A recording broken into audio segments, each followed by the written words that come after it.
Il est notre invité, je vous le présentais à l'entame de cette édition. Membre donc de l'IGE, il y est inspecteur d'État en chef, chef du département des études, de la programmation et des statistiques. Monsieur Berthet, je vous invite à suivre cet élément vidéo. C'est Marie-Chantal Akandan qui nous le propose. Après, on revient pour que vous nous disiez tout sur l'institution. D'accord. L'inspection générale d'État a 62 ans. Les festivités de l'IGE ont démarré ce mardi 21 mars. Tous les acteurs de l'organe supérieur de contrôle, d'inspection et de promotion de la bonne gouvernance sont au rendez-vous. L'heure est au bilan, en vue de tracer les sillons d'une inspection générale plus efficace et performante. De l'époque coloniale à maintenant, que de chemin parcouru. Il était donc bien que nous puissions marquer un temps d'arrêt pour à la fois regarder ce qui a été fait et se projeter dans l'avenir. L'autre objectif de cet événement vise à permettre à l'inspection générale d'État de se faire découvrir et connaître par le grand public. Un bilan satisfaisant des acquis réalisés, mais l'IGE, dans sa dynamique de promotion de la bonne gouvernance, veut relever d'autres défis. La bonne gouvernance reste l'un des piliers essentiels du programme gouvernemental. Le représentant du président de la République, Jano Aoussou-Kouadio, président du Sénat, salue les initiatives entreprises par l'IGE et appelle à plus d'actions pour l'amélioration de la qualité des services de l'administration. Après 62 ans, l'IGE, l'institution fêtière en matière d'audit et d'inspection de l'ordre administratif en Côte d'Ivoire, se projette dans l'avenir. Son défi majeur, rester attentive aux enjeux actuels de bonne gouvernance et de lutte contre la corruption. Chantal Akandan et Ulrich Adangan, merci pour ce décor que vous avez planté. Monsieur Berthet, vous commémorez 62 ans d'existence, 62 ans, hein, l'anniversaire de l'IGE. Vous n'avez pas le sentiment d'être méconnu du grand public? Oui, je pense que c'est l'un des objectifs en fait de cette commémoration. Participer, communiquer, permettre donc aux citoyens de savoir qu'est-ce que c'est que l'inspection générale d'État et qu'est-ce qu'elle fait. C'est d'autant plus important que bon, ça reste une institution discrète dans la nature même de tout ce qui est structure de contrôle. On dirait bien que ce sont les derniers cas de mauvaise gestion révélés par la presse qui vous ont peut-être mis un peu en lumière, un petit peu quand même. Je pourrais le dire ainsi, mais je pense qu'il y a une volonté derrière ferme de l'inspecteur général d'État qui, à l'image de toutes les inspections supérieures du contrôle, qui ne peut plus faire l'économie en fait du silence dans la mesure où la redevabilité incombe à tous les acteurs de la dépense publique. Et donc, dans la posture de celui qui contrôle, nous devons rendre compte effectivement de ce que nous faisons comme activité, de sorte effectivement à justifier toute la dotation qui est mise à nos dispositions. D'accord, dotation. Oui. D'accord. Alors, dites-nous, qu'est-ce que l'IGE, Monsieur Berthet? Qu'est-ce que l'IGE? Quel est son rôle? Quelles sont ses missions? Alors, c'est d'autant plus intéressant que ça nous permet, dans un langage beaucoup plus simple, permettre aux citoyens de comprendre. Il faut voir l'écosystème du contrôle en Côte d'Ivoire comme étant donc un espace occupé par trois institutions. Il y a le contrôle en fait législatif qui est exercé par le Parlement, qui naturellement donc approuve la loi de finances et la loi de règlement en termes donc au terme de l'exercice. Et également aussi il y a le contrôle juridictionnel qui est exercé par la Cour des comptes. Et la particularité de ces deux structures, de ces deux institutions, c'est d'être des contrôles externes. Et à l'intérieur, nous avons donc le contrôle de l'ordre administratif, qui est un contrôle en interne au niveau de l'exécutif, qui comprend l'inspection générale d'État et l'ensemble des inspections générales ministérielles. Et donc, c'est vraiment un écosystème structuré à partir de ces trois institutions de contrôle. Et donc, l'inspection générale a donc une fonction de supervision, de coordination et d'encadrement au sein de l'exécutif. Au sein de l'exécutif. Alors, quels sont exactement, précisément, hein, M. Berthet, vos champs d'action? On sait déjà que les sociétés d'État sont bien concernées hein, par vos actions d'audit et tout, mais qui d'autre, précisément? Alors, d'une façon générale, c'est tout le périmètre administratif, c'est-à-dire depuis les services financiers de toutes les institutions, les ministères, les circonscriptions, les concentrés, les districts, les postes diplomatiques et toutes les structures qui bénéficient en fait d'une subvention de l'État. sont soumises au contrôle de l'inspection générale d'État. Donc c'est un périmètre assez large. D'accord, notamment donc les établissements publics Les EPL, nationaux, les sociétés d'État, les sociétés de participation financière publique. les agences d'exécution, les établissements de type Tout à fait. particulier, et comme vous avez dit, les collectivités territoriales, les districts autonomes et tout ça. Et vous avez suffisamment de personnel pour assurer tout cela? Alors, le personnel n'est jamais suffisant, mais c'est l'approche en fait méthodologique qui permet d'atteindre l'objectif. L'inspection générale d'État a une approche, comme toutes les inspections supérieures de contrôle, qu'on appelle l'approche basée sur les risques, qui intègre en fait les difficultés liées aux ressources humaines et qui nous permet de focaliser en fait notre contrôle sur l'essentiel qui comporte beaucoup plus de risques en termes donc d'atteinte d'objectifs. Et donc, c'est vrai que c'était un handicap a priori, mais qui est comblé par l'approche méthodologique de l'institution de contrôle. Mais c'est quoi la nuance, M. Berthet, la nuance entre l'inspecteur d'État, chef Oui. de département, Oui, l'inspecteur d'État tout court d'accord. et l'auditeur? Alors, les différents organes de l'inspection générale d'État se structurent de la façon suivante. Vous avez l'inspecteur général d'État qui agit pour le compte de l'inspection, il y a le secrétaire général, et vous avez les inspecteurs d'État, chefs de département, qui collaborent à leur niveau avec des inspecteurs d'État et des auditeurs. Donc, les inspecteurs d'État et les auditeurs sont membres des différents départements qui sont pilotés par les inspecteurs d'État en chef.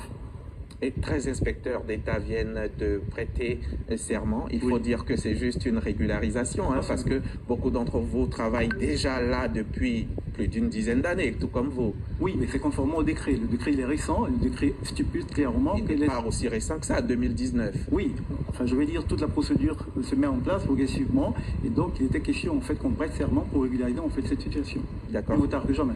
Et c'est donc la toute première fois qu'il y a une prestation de serment à serment votre de façon niveau, officielle. à l'inspection générale d'État. Bien sûr. Quel lien avec les IGM? Alors, les IGM font partie du contrôle de l'ordre administratif. Donc, c'est des liens fonctionnels que l'inspection générale d'État entretient avec les inspections générales et ministérielles. Je vous ai parlé tout de suite de la mission de supervision, de coordination et d'encadrement. Donc, nous apportons vis-à-vis des inspections générales ministérielles ce qu'on appelle un appui méthodologique dans le renforcement des capacités, également aussi au niveau même de la collecte de leur programme d'activité et de leur rapport d'activité que nous intégrons dans le rapport général de l'inspection générale d'État qui est transmis à M. le Président de la République. Donc, en termes de Que renforcement... vous prenez le soin de regarder. Absolument, absolument. Même au niveau des programmes d'activité, nous assurons effectivement dans le contexte actuel que les programmes d'activité des inspections générales ministérielles sont en lien ou intègrent les priorités du ministre. Dans la mesure où en fait le ministre a une obligation en fin d'exercice de faire un rapport annuel de performance qui est transmis à la Cour des comptes et qui passe également, qui est validé par l'Assemblée nationale. Et vous, l'IGE, vous êtes rattaché directement au chef de Monsieur le l'État. Président de la République. En quoi c'est un avantage pour vous? Parce que l'ancrage institutionnel est un facteur d'efficacité au niveau des institutions du contrôle. Il est évident que si moi je dois contrôler quelqu'un qui est en dessous de lui, c'est un handicap. Mais lorsque j'ai la possibilité d'avoir une position assez forte, j'ai la possibilité d'avoir donc un périmètre de contrôle assez large et avoir beaucoup plus d'autonomie et beaucoup plus de force pour pouvoir exercer en fait mon contrôle. Mais en quoi d'aucuns penseront, d'aucuns trouveront, estimeront que c'est un peu ironique. En quoi c'est efficace de se contrôler soi-même? Vous faites partie de l'exécutif, vous êtes en plein cœur de l'exécutif et vous le contrôlez. Oui, d'accord. Le rattachement... L'objectivité? Non, on n'a pas de problème à ce niveau-là. Ce qu'il faut comprendre, c'est que c'est un peu à l'image... D'abord, c'est une exigence de bonne gouvernance. Et à l'image même du secteur privé, les entreprises disposent d'un commissaire aux comptes qui est un auditeur externe et en interne, il y a une fonction de contrôle qui est assumée par un auditeur interne. C'est une exigence de bonne gouvernance. Et donc l'inspection générale d'État, c'est l'auditeur interne de l'État, mais l'État également aussi a ses contrôleurs externes tels que la Cour des comptes. Donc c'est une exigence de bonne gouvernance. Ce que je juste ajouter pour dire qu'en fait, le positionnement hiérarchique, c'est une exigence en fait des normes de notre pratique, c'est-à-dire l'auditeur, c'est quelqu'un de compétent et indépendant.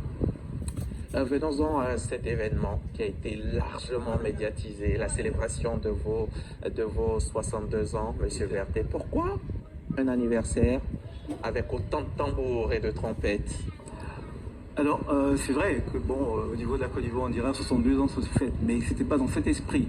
Seul l'inspecteur général d'État a voulu, après 62 ans, marquer quand même une pause pour faire un bilan et dégager des perspectives. Il y en a eu à 61 ans, la pause, le bilan. Non, c'est la première fois. 62 précisément.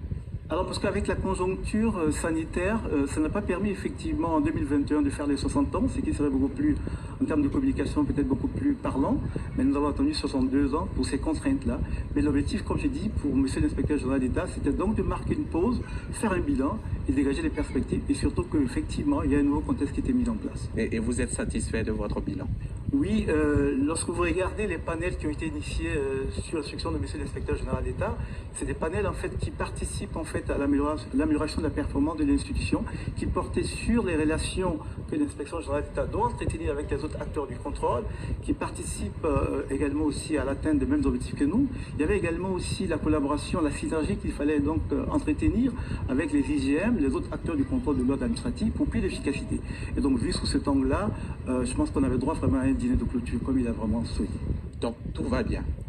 Mais je ne dirais pas que tout va bien totalement positif. Non, nous sommes dans un processus d'amélioration continue et c'est pour ça que nous parlons des défis. Il y a tout de même des défis, oui, allez-y, des défis. Quels sont les vôtres? Il y a quand même au niveau des défis, il y a l'exigence de s'adapter aux nouvelles contraintes, notamment la digitalisation, de sorte à pouvoir mener, comme vous avez tout de suite évoqué, les contraintes liées aux ressources. Il faut donc peut-être s'approprier les apports de la technologie en essayant donc d'intégrer le digital dans notre pratique.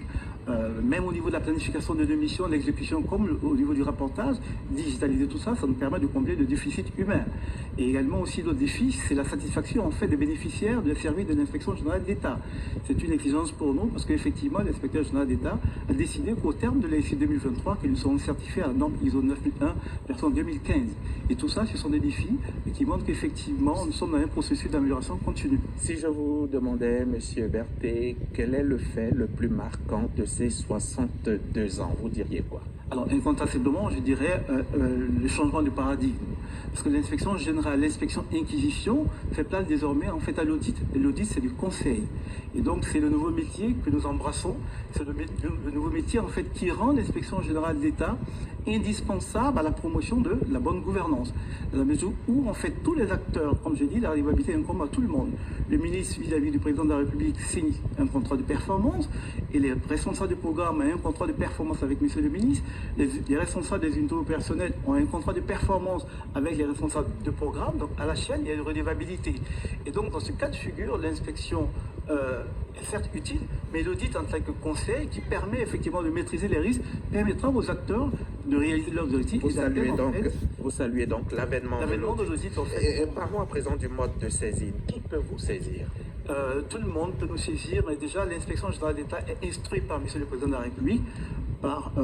Et les autres peuvent nous saisir, notamment le Premier ministre, les ministres, mais surtout les citoyens, dans la perspective de la S'ils sont témoins d'actes délictueux, ils peuvent vous saisir directement. Mettant en cause en fait l'orthodoxie de la justice. Comment ils procèdent? Mais c'est une saisine formelle que vous faites, vous adressez un courrier à monsieur l'inspecteur général d'État en justifiant effectivement vos allégations et donc il apprécie et il impute au département métier qui sied. Et cette multiplicité d'acteurs, on a la Haute Autorité pour la bonne gouvernance, on a le ministère de la promotion de la bonne gouvernance, de la lutte contre la corruption, on a aussi la Cour des comptes, hein, Monsieur Berthet, ça ne fait pas beaucoup, vous ne marchez pas là-dessus. Non, rassurez-vous, on ne se marche pas du tout sur les pieds, et c'était d'ailleurs un des thèmes du panel, quelle synergie avec toutes ces structures de contrôle qui effectivement meublent l'espace. Et donc, comme j'ai dit, au terme donc de ce panel, les conclusions qui seront faites dans le cadre donc de la synergie entre tous les acteurs du contrôle, qu'ils soient internes et externes, seront appréciées par monsieur l'inspecteur général d'État. Mais ce que je peux vous dire, c'est que concernant tous ces acteurs, notamment la Haute Autorité pour la bonne gouvernance et le ministère de la promotion, la lutte contre la corruption et la bonne gouvernance, il y a des partenariats entre l'inspection générale d'État et ces structures-là qui ne peuvent pas faire de contrôle, mais qui, effectivement, saisissent l'inspection générale d'État au besoin pour mener des missions de l'inspection. Ça m'amène tout de suite à vous demander, M. Berthet, malgré la présence de toutes ces instances, on a eu droit à une vague énorme de détournement de deniers publics. Bien que vous soyez là, vous êtes nombreux, mais bon, ça se passe quoi? Alors, je dirais qu'il n'y a pas de raison. Mais ce qui est intéressant, c'est de coller en fait la performance de l'institution que nous sommes un peu aux performances en fait de la gouvernance actuelle. Quand vous prenez les indices de notation, notamment en termes de perception de de la lutte contre la corruption, vous allez voir par exemple que Transparency International dit que la Côte d'Ivoire améliore son classement de 6 places en améliorant son score qui passe de 36 à 37 sur 100. Mais c'est dire que si effectivement les performances en termes de gouvernance sont reconnues, c'est bien parce qu'il y a une belle contribution en fait des acteurs du contrôle. Le contrôle, c'est à la bonne gouvernance, c'est un peu comme l'air par rapport aux pneus. On retient donc qu'il n'y a pas de risque zéro. Il n'y a pas de risque zéro. Il y a quand même eu des sanctions administratives, judiciaires. Mais tout à fait, ce qui est intéressant, c'est de savoir que même les sanctions au niveau de l'administration sont encadrées par des textes. Il y a un décret des statuts de la fonction publique qui détermine la nature, les degrés de la sanction. Il y a des sanctions de premier degré, des sanctions de second degré, et même là, il y a des sanctions pénales qui interviennent lorsqu'on a des cas de prévarication. En fait, à quoi on a eu droit? À quel type de sanctions? Alors, je ne peux les dire dans la mesure où on fait le destinataire du rapport, c'est d'abord monsieur le Président de la République, mais également aussi les ministres concernés. Donc, conformément au décret qui régit les sanctions, ils apprécient et ils appliquent les sanctions. Merci. Je vous en prie. Monsieur Berthet.